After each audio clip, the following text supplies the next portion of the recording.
El españolisto siempre ha alucinado con el despilfarro de algunos políticos españoles en aeropuertos sin aviones o rotondas decoradas a golpe de talonario. Sin embargo, los homólogos griegos no se quedaron cortos. En 2009 Grecia dijo que tenía un déficit del 3%, pero llegó un nuevo gobierno y descubrió un buen pufo. Era del 12%. Saltaron las alarmas. Grecia necesitaba dinero prestado para seguir funcionando, por lo que planteó dos planes seguidos de recortes de 9.000 millones de euros. Prometió aumentar la edad de jubilación a los 63 años, recortar pagas extras a funcionarios, congelar pensiones y subir el IVA del 19 al 21%. Pero no coló. Era el principio de una larguísima pesadilla. Los mercados financieros cortaron el grifo de la financiación. Para evitar el colapso, en mayo de 2010, la famosa Troika aprobaba el primer rescate a Grecia en varias fases por 110.000 millones de euros.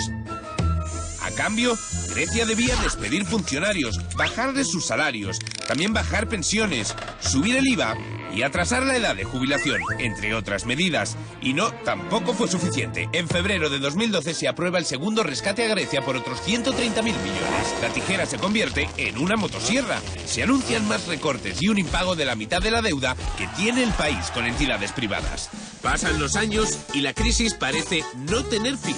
El paro alcanza más del 25%. Algunos hablan de que igual es necesario un tercer rescate y otros especulan con la salida de Grecia del euro. Los griegos, con sus votos, son los que deciden. ¿O no? De acuerdo con lo que nos dicen los medios de comunicación, la actual crisis económica en Grecia se debe al gasto excesivo del gobierno, que ha llevado al país a la quiebra. Este es el discurso oficial, pero sin embargo es una gran mentira. En realidad, son los bancos los que han destruido a Grecia, permitiendo que los oligarcas y las corporaciones internacionales se beneficien de ello. Lo estamos viendo repetido una y otra vez en todos los grandes medios de comunicación, como un discurso repetitivo destinado a lavarle el cerebro a la población. El gobierno griego gastó demasiado dinero y se fue a la quiebra. Los generosos bancos le prestaron dinero, pero Grecia todavía no puede pagar las cuentas, ya que han administrado mal el dinero que se les ha dado. Es algo que suena bastante razonable y que por lo visto mucha gente se ha creído. Pero es una inmensa mentira. Y no solo para Grecia, sino para otros países europeos como España, Portugal, Italia e Irlanda, que también están experimentando diversos grados de austeridad. Esta misma mentira ha sido utilizada por los bancos y las grandes empresas para explotar muchos países de América Latina, Asia y África durante muchas décadas. La verdad es que Grecia no quebró por sí sola, la han hecho quebrar. En resumen, los bancos destrozaron al gobierno griego y deliberadamente lo empujaron a contraer una deuda insostenible, de manera que los oligarcas y las corporaciones internacionales pudieran beneficiarse del caos y la miseria. Si usted es fan de las películas de la mafia, ya sabe cómo la mafia consigue apoderarse de cualquier negocio, por ejemplo, de un restaurante. ¿Cómo lo hace la mafia? En primer lugar, hacen algo para interrumpir o perjudicar el negocio, como por ejemplo cometer un asesinato en el restaurante para perjudicar su imagen o provocar un incendio. Cuando el negocio comienza a sufrir las consecuencias, aparece el padrino y generosamente ofrece algo de dinero al propietario, como muestra de amistad. A cambio, uno de sus lugartenientes se hace cargo de la contabilidad del restaurante, otro de los suyos se pone a cargo de la contratación, y así sucesivamente, y se va apoderando de la gestión completa del negocio. No hace falta decir que para el propietario eso significa entrar en una espiral creciente de miseria, que pronto le llevará a la ruina, si tiene suerte de seguir vivo, claro. Ahora veamos cómo se aplica este principio mafioso a la financiación internacional, en 4 etapas. Etapa 1. La primera y principal razón por la que Grecia se metió en problemas fue la gran crisis financiera de 2008, que en realidad fue una creación de Wall Street y de los banqueros internacionales. Recordemos cómo sucedió todo. A los bancos se les ocurrió la idea genial de ofrecer hipotecas de alto riesgo a cualquier tipo de cliente, fuera quien fuera. A continuación, Empaquetaron todas estas bombas de relojería financieras y las vendieron como valores respaldados por hipotecas, con un beneficio enorme a varias entidades financieras en países de todo el mundo. Los que facilitaron en gran medida esta práctica delictiva fueron los miembros de otra rama del sistema bancario, el grupo de agencias de calificación, como por ejemplo Standard & Poor's, Fitch y Moody's, que dieron calificaciones estelares a estos productos financieros destinados a quebrar. 3 años después del inicio de la peor crisis económica desde la Gran Depresión, parece que la justicia en Estados Unidos empieza a investigar en serio el papel de las agencias de calificación. Según el diario New York Times, el Departamento de Justicia está buscando pruebas de que Standard & Poor's, la agencia de calificación más grande del país, ocultó deliberadamente la toxicidad de las famosas hipotecas basura en los años de la abundancia previos a la crisis. Según la investigación, analistas de la agencia propusieron peores notas a esos productos, pero habrían sido desautorizados por sus jefes, aunque no se dan nombres concretos todavía. Pero el proceso podría terminar cuestionando seriamente la pretendida independencia para analizar y valorar los mercados de estos organismos privados que son juez y parte. Entonces, políticos sin escrúpulos como Tony Blair fueron pagados por los grandes bancos para vender estos títulos peligrosos a fondos de pensiones, municipios y países de toda Europa. Los bancos y los gurús de Wall Street ganaron cientos de miles de millones de dólares siguiendo este esquema de negocio. Pero esta solo fue la etapa 1 de su enorme estafa. Había mucho más beneficio que hacer en las siguientes 3 etapas. Etapa 2. Fue en esta etapa cuando las bombas de relojería financieras estallaron.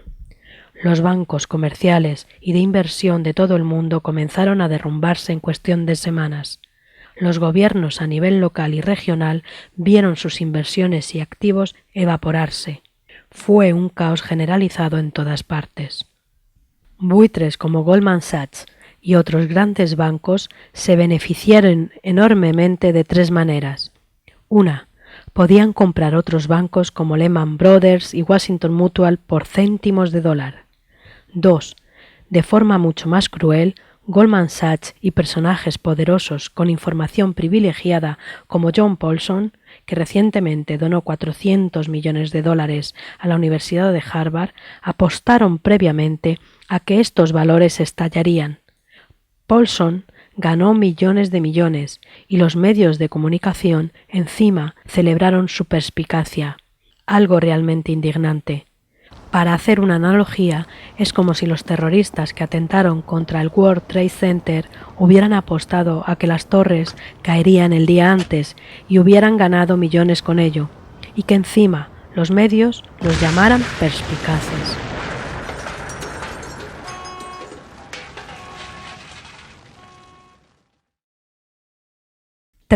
En tercer lugar, y para restregar sal en la herida, los grandes bancos exigieron un rescate a los propios ciudadanos, cuyas vidas los banqueros habían arruinado. Los bancos aplaudían, los ciudadanos griegos en las calles protestaban. El doble efecto de una decisión en el Parlamento griego que se convierte en la metáfora de la situación en la que estamos viviendo. Las deudas no pueden esperar. Los ciudadanos griegos tendrán que apretarse un poco más el cinturón aunque lleguen prácticamente al límite de sus posibilidades. Pero al mismo tiempo, la jornada nos deparaba también otra de las grandes realidades de nuestro tiempo. Obsérvese que si el Parlamento hubiera dicho no, estaríamos, se decía, en la hecatombe. Pero ha dicho sí, y eso no ha constituido sino un pequeño alivio, un alivio muy provisional, porque no tardaremos a estar en las mismas. El Fondo Monetario Internacional y la Unión Europea van a poder ayudar a Grecia, es decir, van a ayudar a los bancos acreedores de Grecia. Francia, 40 y tantos mil millones. Alemania, 30 y tantos mil. Estados Unidos, 20 y tantos mil. España, 11.000 millones. Y mientras tanto, esta situación, que apenas se convierte en un ratito de respiración para Grecia, no hace sino aplazar un poquito los grandes asuntos pendientes. Lo acuciante se está apoderando de lo trascendente, de lo importante. Es una bombona de oxígeno que no durará mucho a los griegos. Mientras tanto, seguirán pendientes las grandes transformaciones que se necesitan. Y lo hicieron, y la gente tragó. Por ejemplo, en los Estados Unidos, Los banqueros consiguieron cientos de miles de millones de dólares de los contribuyentes y billones del Banco de la Reserva Federal, que en el fondo no es nada más que una organización privada de banqueros. Good evening. This is an extraordinary period for America's economy. Over the past few weeks, many Americans have felt anxiety about their finances and their future. I understand their worry and their frustration. We've seen triple-digit swings in the stock market. Major financial institutions have teetered on the edge of collapse, and some have failed. As uncertainty has grown, many banks have restricted lending. Credit markets have frozen, and families and businesses have found it harder to borrow money. We are in the midst of a serious financial crisis, and the federal government is responding with decisive action. We boosted confidence in money market mutual funds and acted to prevent major investors from intentionally driving down stocks for their own personal gain. Most importantly, my administration is working with Congress to address the root cause behind much of the instability in our markets. Financial assets related to home mortgages have lost value during the housing decline, and the banks holding these assets have restricted credit. As a result, our entire economy is in danger. So I propose that the federal government reduce the risk posed by these troubled assets and supply urgently needed money so banks and other financial institutions can avoid collapse and resume lending. This rescue effort is not aimed at preserving any individual company or industry. It is aimed at preserving America's overall economy. No hace falta decir lo que sucedió en España con entidades como Bankia. No va a haber ningún rescate de la banca española. Y en lo que se acordó ayer fue una apertura de una línea de crédito para nuestro sistema financiero. Dígalo conmigo, rescate. Rescate limitado, rescate limitado, rescate financiero, rescate light, rescate maravilloso, pero rescate. No le va a pasar nada porque lo diga. En Grecia, los bancos nacionales consiguieron más de 30 millones de dólares de rescate del pueblo griego. Es decir, ese gobierno griego, supuestamente irresponsable, tuvo que rescatar a los banqueros.